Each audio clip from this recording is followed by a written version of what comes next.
Ladies and gentlemen, good evening and welcome back to our channel once again.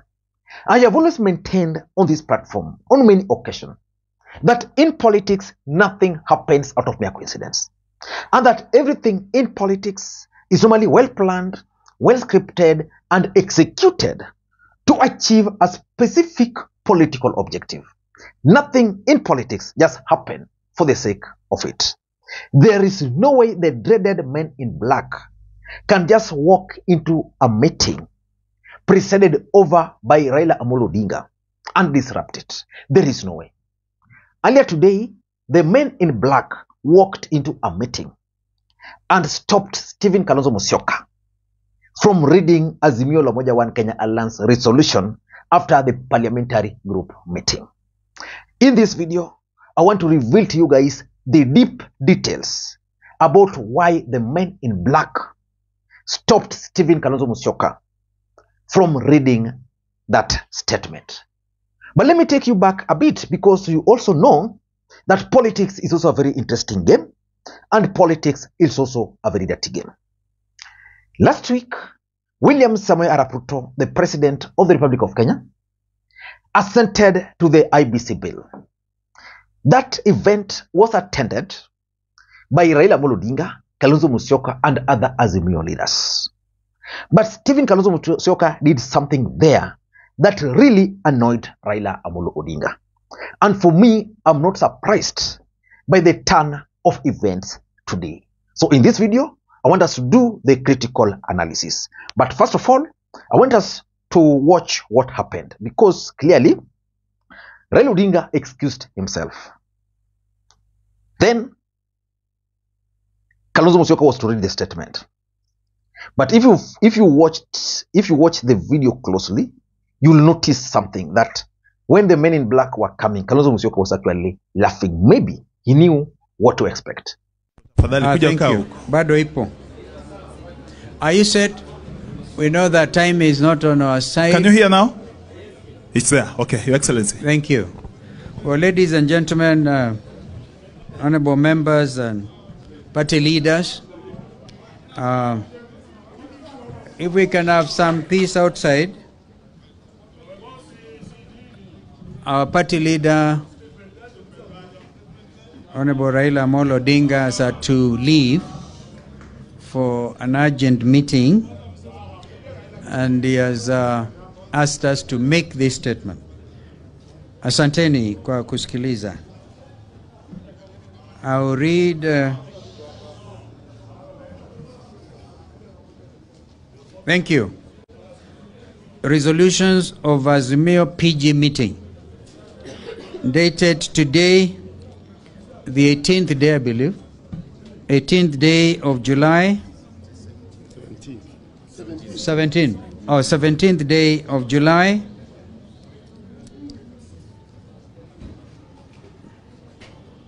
(2024).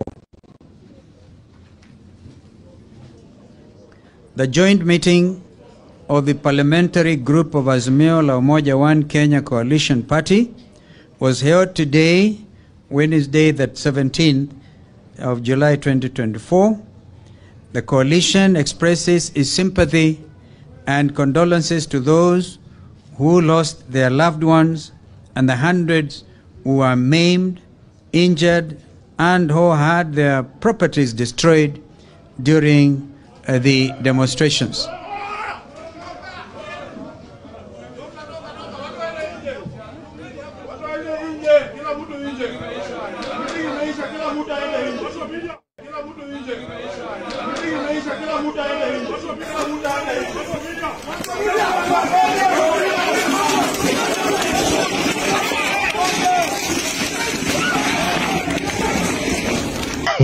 Now, what's your take about that whole thing?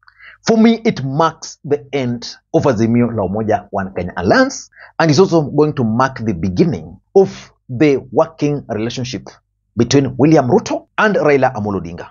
And allow me to also ask you this question.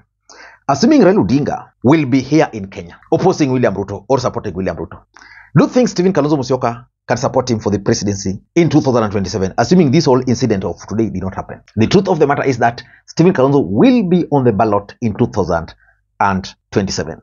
But I don't understand why Kalonzo Musyoka agreed to go to Jaramogi Oginga Odinga Foundation for the Azimio Parliamentary Group meeting.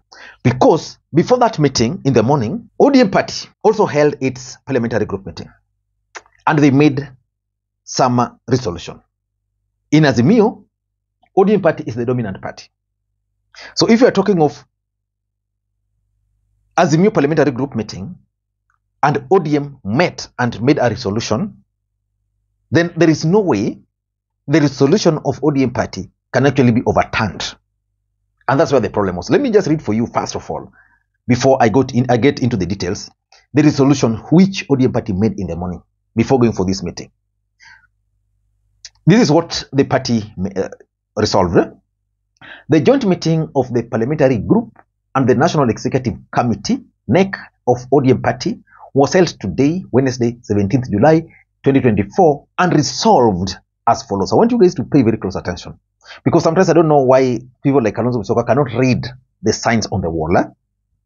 Number one, the meeting endorsed the call by the Central Committee of the party during its meeting of Friday, 12th July 2024, for a national convention or conversation that would bring together all the people of Kenya.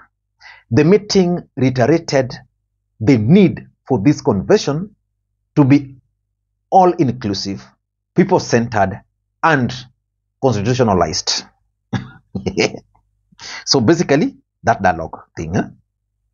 Number two, the meeting further endorsed the position taken by the Central Committee for certain preconditions to be met prior to the National Convention in order to create a conducive environment for the National Convention. These include, but not limited to, compensation of all victims of the police brutality during protest beginning from last year. So that is one of the issues which most Kenyans have been asking, the compensation of those who lost their lives, those who were maimed, and the rest, including from last year up to now.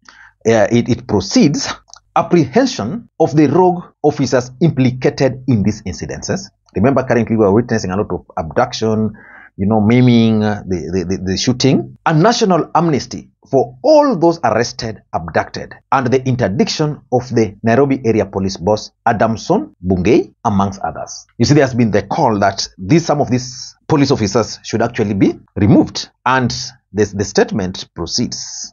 The statement proceeds here.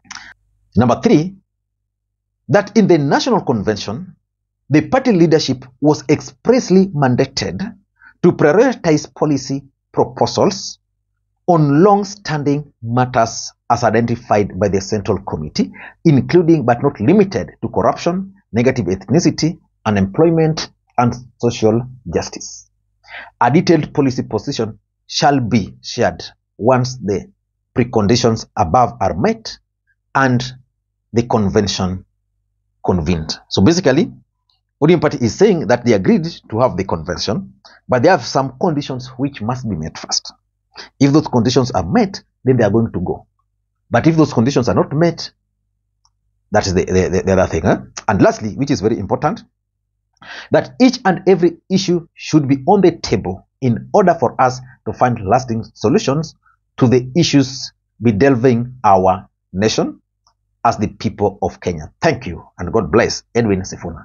Now, from that statement, it was very clear that ODM Party had made a position, and they had made their position clear in broad daylight. So when Kalonzo Musyoka and other Azimio La Umoja One Kenya Alliance leaders were going for the other meeting, already they knew the position of ODM Party, which is the dominant party. But why do you think they insisted on another meeting?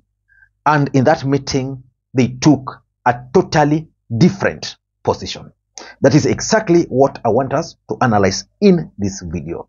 But before we do that, for those who are watching this channel for the first time, please take a second or two, click that subscribe button so that next time we produce a video like this, YouTube will automatically notify you. And to the subscribers, I want to continue thanking you guys for your continued support. Because without that support, this channel cannot be where it is. Ladies and gentlemen, without any further ado, allow me to dive in.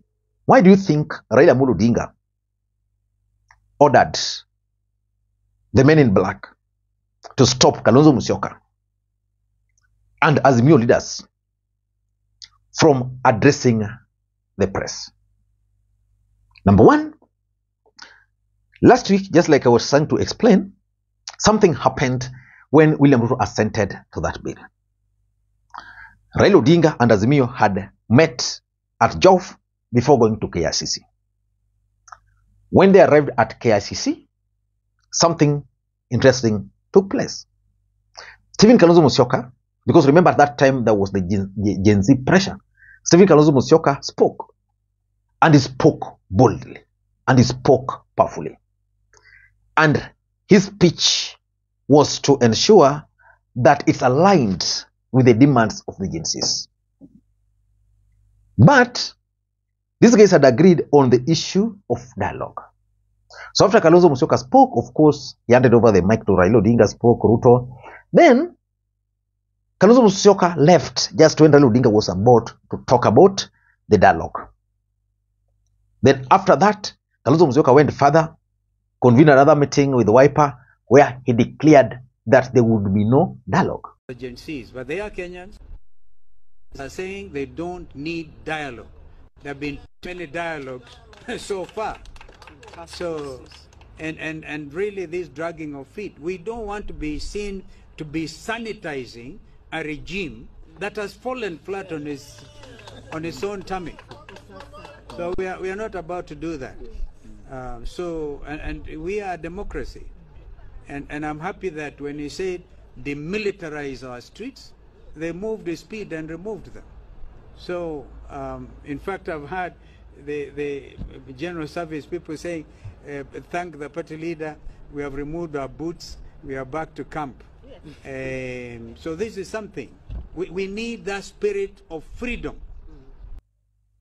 And that can explain why when Raila Odinga met with Azimio leaders during weekly Fabet's Oparanya's brother's burial, Raila was very clear that he went to KICC after pressure from Kalonzo. So Raila Odinga believes, because I've talked to several individuals even before today's event, Raila Odinga believes that Kalonzo Musyoka was trying to set him up against the Gen Zs. And you know Raila Odinga, he took note. Today was the day. That's number one. Number two is about the 2027 politics. Hey. Ladies and gentlemen, 2027 politics is going to be very interesting. William Ruto has lost support in the mountain. Kalonzo Musyoka wants to be Azimio presidential candidate. Raila Odinga wants to be the AU chairman. At the same time, he's also seeing the opportunity of running. William Ruto is keen on having Raila Odinga supporting him. Of course, there is also Uhuru Kenyatta somewhere who is plotting to revenge against William Ruto. So Raila Odinga believes very strongly that Uhuru Kenyatta, actually Raila Odinga supporters believes very strongly that Uhuru Kenyatta, who is pushing for Raila Odinga to run in 2027, is not honest and is not sincere. Because they believe that Uhuru Kenyatta had a chance of supporting Raila Odinga and ensuring that Raila Odinga became the president in 2022. So they believe that Uhuru cannot make Raila Odinga the president today. If Raila Odinga were to become president, it cannot be because of Uhuru Kenyatta. They also believe that there is no way, because Raila Odinga is being persuaded, this is the story, Raila Odinga is being persuaded by Uhuru Kenyatta and his Mount Kenya billionaires that, look here, come and run. Rigathi Gachagua is willing to drop out because uko ni kubaya. He's even willing to become your deputy. On the other side, Raila Odinga supporters believe that, of course, Raila Odinga and his team believes that Uhuru Kenyatta is also the force behind Kalonzo Musyoka and Eugene Wamalwa. And that's why Eugene Wamalwa opposed the NADCO report, which Raila Odinga supported. And that's why Kalonzo Musyoka is also opposed to the dialogue, which Raila Odinga is supporting. So they believe that Uhuru Kenyatta is conflicted. He wants to support Raila, at the same time he wants to support these other guys. So the truth is, Raila Odinga is under a lot of pressure from his team. to do one thing: go for the African Union Commission, which Uhuru Kenyatta is not supporting, which Kalonzo Musyoka is also not supporting, because they want Raila Odinga to continue playing the local politics here. So when the other day Uhuru Odinga spoke, you should have taken note. And that is the honest truth. So the 2027 politics is at the center of the move today. Because for Raila Odinga, he believes that he can work with Ruto, secure the AU. The 2027 politics will take care of itself, Ukombele. And of course, you also remember that there is also the Gen Z factor, which is now emerging. So that's the second reason why the men in black had to stop that press conference. Number 3, ODM Party, for those who are keen, after the last election, has never been keen about Azimio. The truth is, Raila Odinga at some point even decided to focus more on ODM activities rather than Azimio activities. He even went further and started moving around the country as ODM Party. So ODM Party has been looking for a way of exiting Azimio. Now they have that opportunity. So I believe that after what happened today, Kalonzo Musyoka will not agree to step inside Jaramogi Odinga Foundation. Of course, previously, a similar incident had taken place in at Orange House. Kalonzo Musyoka and Azimio agreed they would never hold meeting there. So ODM has succeeded in exiting. And that is what they wanted. So that now, if they want to work with William Ruto, Raila Odinga will not have to go and consult Jeremiah Kioni. He will not go and consult Martha Karua. He will not go and consult Wajakoya. He will just convene ODM parliamentary group meeting. That will be it.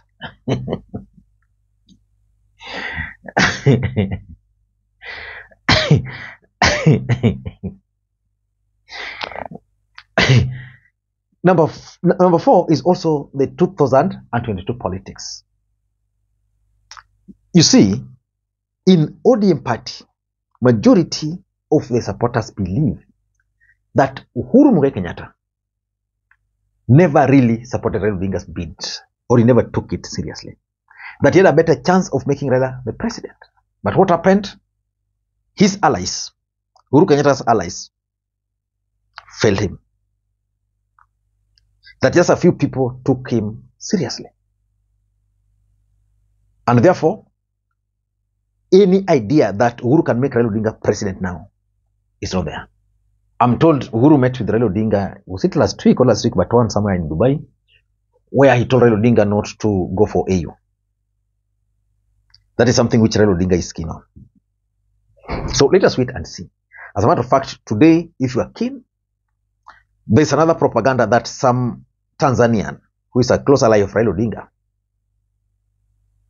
is also keen on becoming the chair of the AU. Just when Raila Odinga was about to enter into some kind of handshake with William Ruto, was it last year? There were also similar stories that Jakaya Kikwete wants to run. So basically, Raila Odinga is being blackmailed within Azimio. And that is not sitting well with him. And lastly,